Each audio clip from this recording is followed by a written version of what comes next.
이학영 전문위원과 함께하는 딱이거 시간입니다. 어서 오십시오. 네, 안녕하세요. 오늘은 어떤 얘기 해볼까요? 이번 주 목요일 30일은 네. 국내적으로 이슈가 많거든요. 미국에서는 이제 상원에서 세제 계약안 통과 얘기가 있겠고요. 예. 시도를 한다는 예정이 돼 있고요. 오페크에서 또 회담이 열리잖아요. 그렇죠. 감산 조치. 근데 우리나라에서도 금융통화위원회가 열리거든요.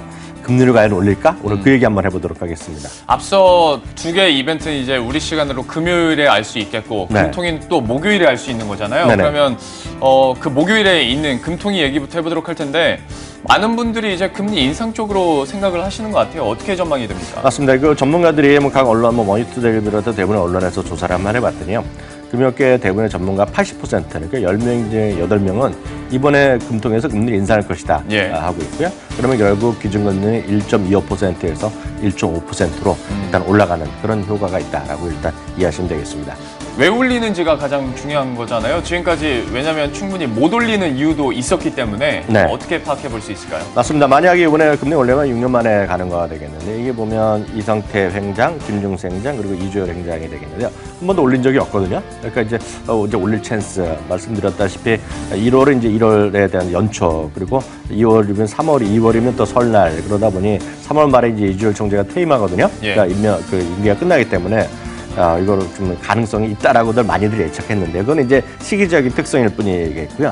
이미 지난 10월 달에 10월 20며칠인가요? 저희도 한번 바로 끝나자마자 방송했던 기억이 있는데요. 금융통화위원회에서 이미 금리의 인상 신호를 줬다라는 시각이 시그널을 줬다라는 시각이 예. 딱 강력하다라고 이해하시면 좋겠습니다. 왜냐하면 이주열 총재 이런 얘기를 직접 한 건데요.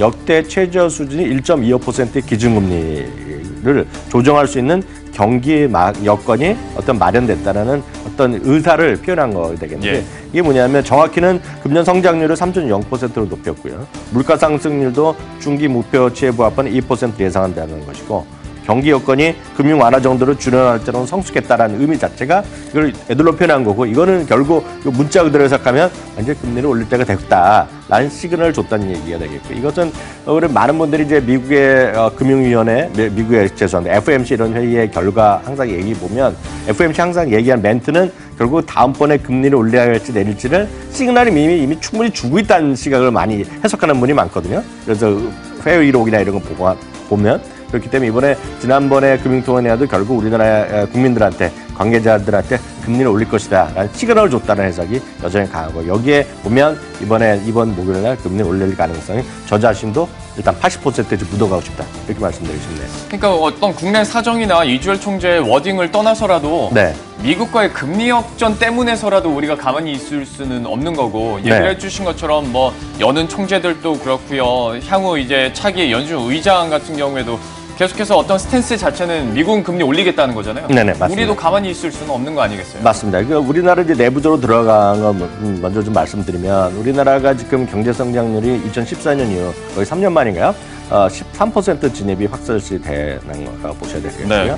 미국의 금리 결정은 12월 12일과 13일입니다. 그러니까 다다음 주가 되겠는데요. 미국의 금리 인상은 거의 확실한 겁니다. 그래서 지금 패드 워치 기준을 보면 92.8%까지 와 있는데요. 만약에 우리가 금리를 올리지 않은 상태에서 미국이 올리면 차트 한번 준비해 봤는데요. 1999년에 한 번 또 금리 역전한 적이 있었고요. 2000년에 잠깐 1, 2년 동안 1년 정도 역전된 적이 있었는데요. 실제로 보면 그 당시 두 번 모두 자금이 빠져나가는, 그러니까 예. 우리나라에서 돈이 빠져나가는, 이거는 교과서도 어느 정도 빠져나갈 수밖에 없거든요. 금리가 높은 쪽으로 가는 건 당연하죠. A라는 은행보다 B라는 은행에 돈이 더 준다? 이자 더 준다? 그럼 가는 거거든요. 예. 그러니까 누가 이걸 떠나서 스마트폰의 흐름이기 때문에 좀 부담스럽다라는 생각을 갖고 있기 때문에 딱 이런 것만 보더라도 지금 1.25% 갔잖아요. 여기서 만약에 미국만 올리고 한국은 안 올린다? 약간 이런 거는 교과서적으로 보면 약간 그런 세상을 전망하기가 그렇게 쉽지 않습니다. 딱 그러니까 지금 이 시점이 분기점이 되는 건데 네네. 누구 한 국가라도 움직이면 이건 달라지는 겁니다. 네. 그러다 보니까 이제 중요한 11월과 미국의 12월이 될 것 같고 네. 그런데 반대로 봤을 때 금리 올리면 안 된다라고 지금까지 얘기했던 게 가계부채 얘기잖아요. 맞습니다. 예. 1,500조 이제 된다고 얘기하고 그러는데 이건 어떡합니까? 맞습니다. 이게 한 20% 정도는 그런 얘기를 하는 거가 되겠는데요. 가계부채가 엊그저께 또 발표 났잖아요. 제가 보고 사실 깜짝 놀랐습니다. 우리가 이제 1,400조 얘기하면 예. 솔직히 별로 감이 없잖아요. 감이 그렇죠. 있어요? 없어요. 제가 늘 말씀드리지만 보통 사람의 네. 저를 보통 사람 생각한다면 제 머릿속에 보면 한 30억, 50억까지는 제가 감이 딱 와요. 그렇지만 그래요? 왜냐 강남의 아파트 20억 뭐 네. 이렇게 하면 딱 감이 오거든요. 저 네. 개인적으로 보면. 근데 이게 50억 넘어가고 100억 되면 그냥 그런가 보다 하는 거죠. 여기 네. 저희가 일하는 건물 얼마인지 잘 모르잖아요. 그렇죠. 네, 그런 거거든요. 근데 1,400조 원이라는 게 감이 안 오는데 이거 또 친절하게 누가 우리나라 가구 수로 나눈 모양이야. 네. 그랬더니 저도 이제 한 가구에 세대 주니까 저 가구, 저희 가구. 사실은 한 가구가 있잖아요. 네. 7천만 원씩 빚이 있는 건데. 예. 그러니까 누구나 다 한 가구에 7천만 원 빚이 있으니까 이게 사실상 보면 엄청난 거라고 보이고 있고요. 오히려 최근에 한 달, 1년 동안 보면 이렇게 올라갔는데 금리도 올라가고 뭐 이렇게 물가도 올라갔는데 소득은 뭐 제자리 그러니까 실질 또 소득은 마이너스 0.2%라고 발표가 됐거든요. 예. 그렇게 한국은행에서 나온 수치 보면 이게 딱 이런 계속 올라가는 건 있는데요. 이런 게 금리가 올라가면 소위 어떤 금리에 대한 부담 당연히 늘어날 거예요. 7천만 원에 1%만 늘어나도 얼마야? 70만 원이 더 내는 거거든요. 네. 70만 원을 n분의 그러니까 12분의 1로 하면 한 달에 6만 원씩 더 내니까 네. 쉽게 얘기해서 담배 피시는 분이 한 10갑? 15갑 못 피는 거랑 그렇게 네. 이해하셔야 될 것 같고요. 술을 한 잔 마시더라도 소주 한번 마시고 왔다 갔다 하면 5만 원 나오는 거 아닙니까, 실제로? 네. 그럼 소주값 날아가는 거거든요. 그러니까 그만큼 소득이 좀 줄어들 수밖에 없는, 소비가 줄어들 수밖에 없거든요. 좀 그런 거 좀 걱정될 수밖에 없겠고요. 특히 이제 많은 분들이 주담대라고 하잖아요. 주택담보대출 뭐 이런 거 주담대라고 줄여야 하는데요. 이미 10월 달에요. 은행의 신규 가계 대출 금리가 기준금리를 3.5%로 대부분의 우리는 시중은행들 같이 맞춰놨어요. 그래서 그러면 2년 9개월 만에 거의 3년 만에 가장 많이 올라간 건데요. 이러다 보니 월간 금리 상승폭도 9개월 만에 또 최대치를 갔다라고 보셔야 되겠고요. 이게 보면 좀 금리 올라가는 것 자체를 좀 이렇게 아까 수치로 딱 말씀드리면 이해가 될 텐데요. 네. 한 달에 6만 원. 그러니까 술도 안 마시고 담배도 안 핀다 하시는 분은 애들 학원비 6만 원 줄인다. 이렇게 딱 이렇게 쉽게 이해하시면 되겠습니다. 근데 저는 방송에서 기준금리 얘기를 할 때마다 약간 네. 우리 시청자 여러분들은 어떻게 받아들일까라는 생각을 했던 게 네. 예를 들어서 국제유가랑 휘발유, 주유소 휘발유 가격이랑 방향성은 비슷해도 네. 좀 차이는 있잖아요. 네. 은행 폭이. 네. 기준금리도 각 나라의 기준금리가 있긴 하지만 우리가 은행권에서 돈을 빌릴 때 아니면 이자를 받을 때 주택담보대출 받을 때 금리는 네. 또 다른 거잖아요. 맞습니다. 이게 기준금리가 이제 은행에서 발표하는, 이게 창구에서 외부에 발표하는, 그러니까 언론계를 발표하는 소위 이제 주택담보대출 금리라는 게 있어요. 네. 그게 보면 3.01에서 4.01에서요. 그리고 지난달에 보면 한 0.01%씩 조금씩 지금 올려놨는데 문제는 실제 적용되는 창구 기준금리는 여기서 플러스 알파죠. 그렇죠. 이런 거는 여기서 나오는 건 최대한의 신용, 최대한의 뭐 소득이 있는 사람 그런 얘기인 것 네. 같고요. 그리고 이제 첫 번째 대출이냐, 두 번째 대출이냐, 기존 대출이 있냐 없냐, 얼마만큼 은행이 예금해서 고객이냐 아니냐 이런 거 다 다르거든요. 그렇게 보면 일부 혼합형 주택담보대출, 그러니까 혼합형이라는 게 쉽게 얘기해서 현실적인 주택담보대출. 그러니까 시청자분들이 주택을 새로 사셔 구입하실 때 내는 대출금리가 흔히 얘기해서 업계에서 혼합형 담보대출인데 이게 어려운 얘기지만 실제로 보면 마음에 와닿는 대출금리인데 이게 보면 이미 5%를 넘어섰거든요. 예. 그러니까 이게 아마 다들 느낄 텐데요. 그러니까 이걸 제가 질문하신 것 같은데요. 이렇게 만약 그런데도 불구하고 이런 상태인데도 또다시 기준금리 올린다? 그럼 늘 그렇잖아요. 기준금리 대비 은행은 더 올리거든요. 이거 제가 봤을 때 이거 한 달에 쉽게 얘기해서 말씀드렸다면 6만 원 정도가 평균적으로 네, 은행에 더 돈을 갖다 바치는 거다. 이렇게 이해하시면 되죠. 근데 우리가 계속 얘기를 금리 인상을 전제로 하고 얘기하고 있잖아요. 네. 그래서 좀 다른 얘기일 수도 있는데 약간 질문 드리고 싶은 것이 네. 그러면 원화 강세가 더 가팔라지는 거 아니야? 라는 생각도 드는데 이건 어떻게 보십니까? 그것도 맞는 얘기죠. 물론 이제 환율이라는 것이 꼭 그것만 갖고 하는 건 아니지만 제가 늘 말씀드리면 이럴 때는 교과서에 충실해야 되거든요. 한 국가의 기준금리가 올라가면 또 돈이 더 올리는 요인, 또 우리나라 같은 보면 원화가 더 올라갈 가능성이 있기 때문에 있는데요.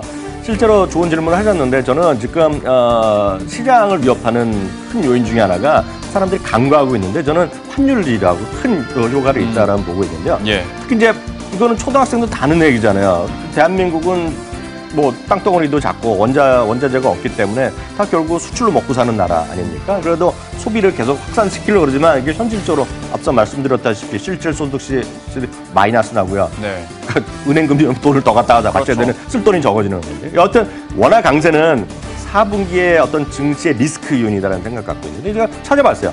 9월 달에요. 1145원이었는데요. 어저께 제가 장 끝나고 막 찾아봤습니다. 11월 27일 어저께 기준금리가 1088원이 나왔거든요. 네. 그러면 원화가치 5% 상승한 거고요. 그만큼 딱 100%는 아니지만 기업 실적에 직격탄이 되기 때문에요.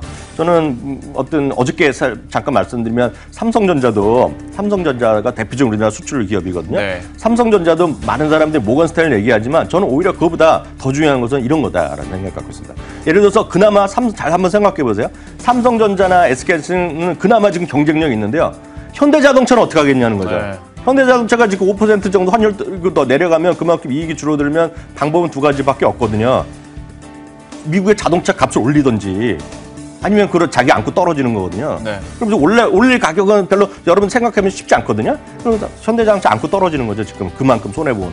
예. 그러니까 심각할 수 있다는 생각 갖고 있습니다. 잠깐 맞물려서 얘기를 해주셨는데요. 지금까지 나왔던 얘기들을 종합해봤을 때 주식시장 영향은 어떨까요? 기본적으로 안 좋죠. 늘 말씀드리지만 돈이 엄청 많아갖고 난 대출도 없고 나는 이자 받아 먹고 산다 하는 분들은 플러스가 되겠고요. 예. 기업들도 돈이 워낙 많아갖고 은행에서 돈을 받는 거예요. 대출도 막 해주고 채권도 막 딴 데 걸 사갖고. 그러면 영업의 비용보다 영업의 수익이 늘어나는 회사가 있는데요. 살짝 몇 개였거든요, 대한민국에. 그러니까 이게 쉽지 않다는 생각 갖고 있고요. 다만 은행이나 보험같이 돈을 빌려주는 쪽 이런 쪽으로 해제가 되겠지만 대한민국은 분명히 악재일 수밖에 없다는 생각 갖고 있습니다. 그럼 마지막으로 결론 한마디로 내주시죠. 네, 다만 이제 단기적으로 보면 이런 시각도 분명히 있습니다. 금리 인상을 우리나라 5, 6년 만에 하기 때문에 이건 경기 회복이다. 좋게 볼 수도 있죠. 네. 분명히 저도 인정하고 저 자신도 그렇게 얘기를 할 수 있는데 길게 보면 금리가 올라가는데 시장이 좋아진다고 얘기하는 거는 교과서에서는 그런 건 정답이다 오답이다 그러면 X다 이렇게 말씀드리고 싶네요. 알겠습니다. 기준금리와 관련해서 주식시장에서의 영향까지 함께 살펴봤습니다. 지금까지 이항영 전문위원과 함께했습니다. 고맙습니다.